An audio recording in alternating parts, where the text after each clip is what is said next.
You do not have to wait for your life to fall apart to give yourself permission to change it. It's okay to want to change things even though things look okay on the surface. Things look like they're going well. You have the job, you have the relationship, you have the kids, and something can still feel off. It is okay to want to change it. I recently learned that you can have gratitude, but also the desire for more and know that something just isn't quite right. I experienced that because I feel like my life kind of was like textbook. You went to college, you graduated, you got married, you had kids, you bought a house. Like I did all of the little things. And then I got to this point and I'm just like, but why am I not happy? Why do I not feel fulfilled? Why do I feel like I'm just going through the motions? I don't really enjoy my career. I don't really have time for myself. Like, yes, I'm happy and I'm grateful that I have a happy marriage and that my children are beautiful and smart and healthy and thriving, and I have a home and we have stability, we have a shelter, and I understand that I am very blessed and I am very, very grateful for all that I have in my life. Like I will never take any of that for granted. But despite of all of that, something still just felt like it was missing. And I just didn't know what it was. I didn't know how to figure it out. Like I just felt kind of lost because it's just like, okay, like I did all the things that I said I was going to do and I got to this point and it's like, okay, now what? So I'm learning that for one, you change. The things that you want change, your desires change, your interests change.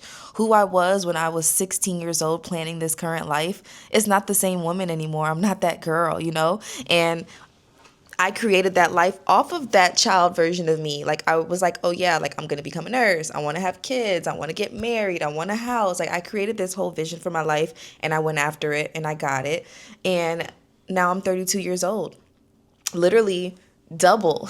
That's so crazy that I said 16 because now I'm double that. I'm literally double the age that I was when I made these plans for my life. And it's like, okay, now that I'm here, I don't just care about having these things. I care about how I feel in these things. Am I happy? Am I at peace? Do I feel excited? Am I passionate? Am I like, you know, just like intrigued and inspired by life in my life, especially.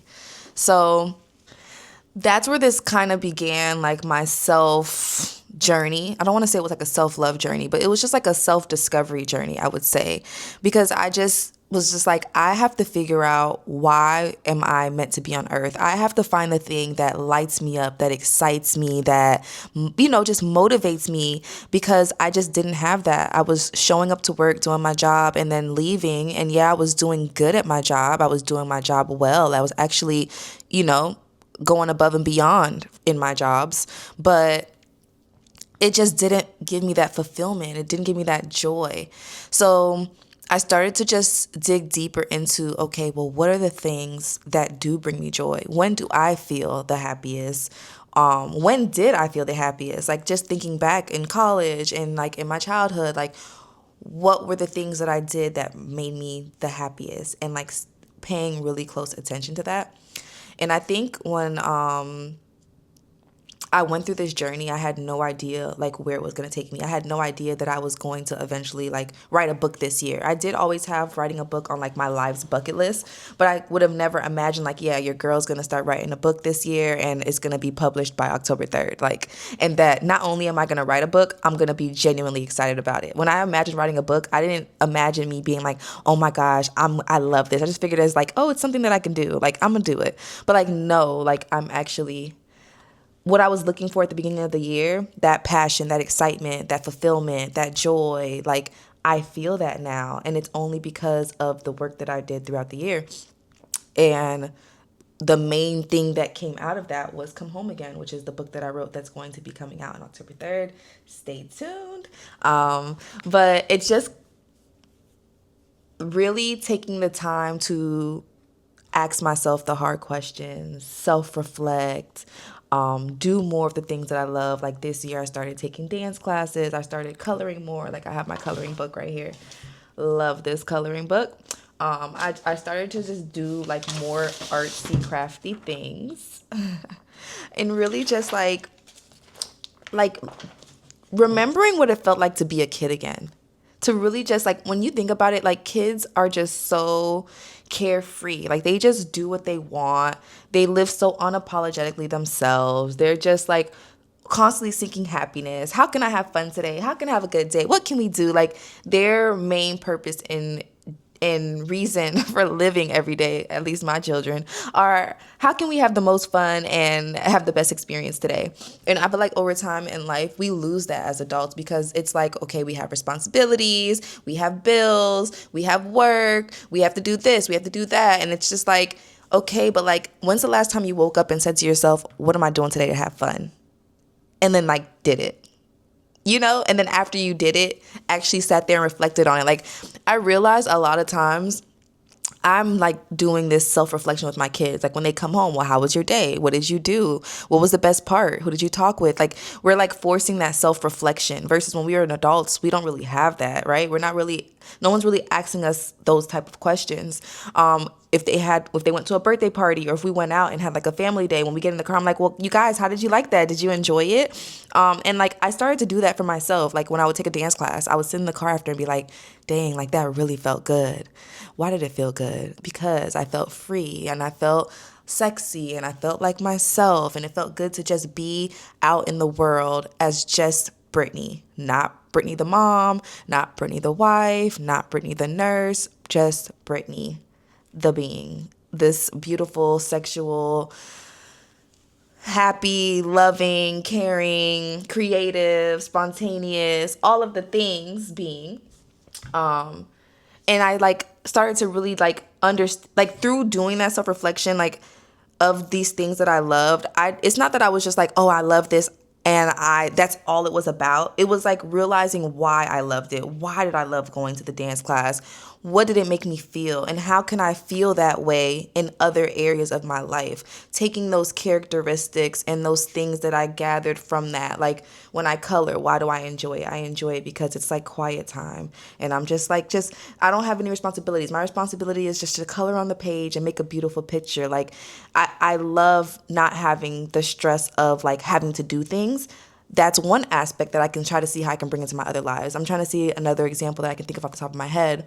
But like, for example, when I was writing the book, yes, I love writing the book because the book is good. But like when I started to self-reflect on like, well, why do you really enjoy it? I enjoy it because it's allowing me to express myself creatively. It's allowing me to edit and format and change. And I have a very analytical side of me. I love like puzzles and like challenging myself and seeing a project from start to finish. And this is like the ultimate taking something from nothing and building this beautiful thing that can be amazing. I also genuinely do love like helping people and sharing my journey because I know that it could potentially help someone else through their own personal journey. So it's like, yeah, the thing is important because we need to do more of what makes us happy and what brings us joy and what excites us. But also it's like what you actually gain from the experience that matters the most, and taking the time to self-reflect on that so you can ask yourself, okay, like, yeah, I did the pottery class, but what about the pottery class was really what made me happy? Like, yes, the pottery class was great, but it's deeper than that. It's the fact that you prioritized yourself. It's the fact that you practice your creative side, or like whatever it is, whatever decision that you make. When you make a decision genuinely because you want to, and then you reflect on why you made that decision and really go into what characteristics and what type of things you really enjoy and you like, you can find a way now to foster that environment in other areas of your life, right? Like, now I know the type of things that interest me and excite me just from writing this book. I love like the logistical side. I love planning. I love the creative side. I like seeing a project straight through. So now if I'm ever looking for a different job or career, I know the type of jobs to look for because now I know what lights me up. And that's what it's about, So this is one of the biggest concepts for me for this year, and also one of the big concepts in Come Home Again, because I feel like oftentimes we think that everything has to be going wrong for us to want to change. Like, oh, well, why do you want to change? You make good money, you work from home, you have a career, you have a house. Like, what's wrong? Like, what's wrong with you? Why do you want to change? Nothing's wrong with me, actually. Yes, everything is great, but I know it can be better. I know it can be greater, and I can appreciate where I'm at, but know that I'm not completely aligned yet, but I want to get there. So, if you guys enjoyed that, you're going to really, really enjoy the book.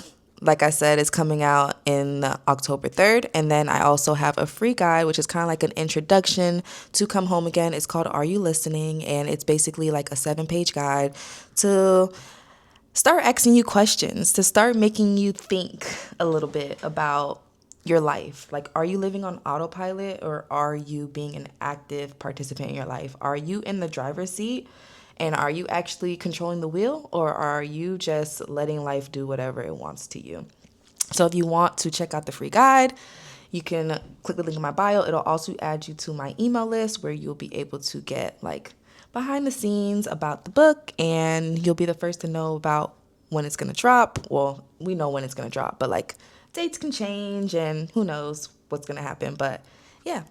And I'll see you guys in the next video. Don't forget to like, comment, and subscribe. I never say that, but like, please, because I obviously want more people to see this, and I want to build the community here. So if you enjoyed this video, please like, comment, and subscribe. And I'll see you in the next one. Bye.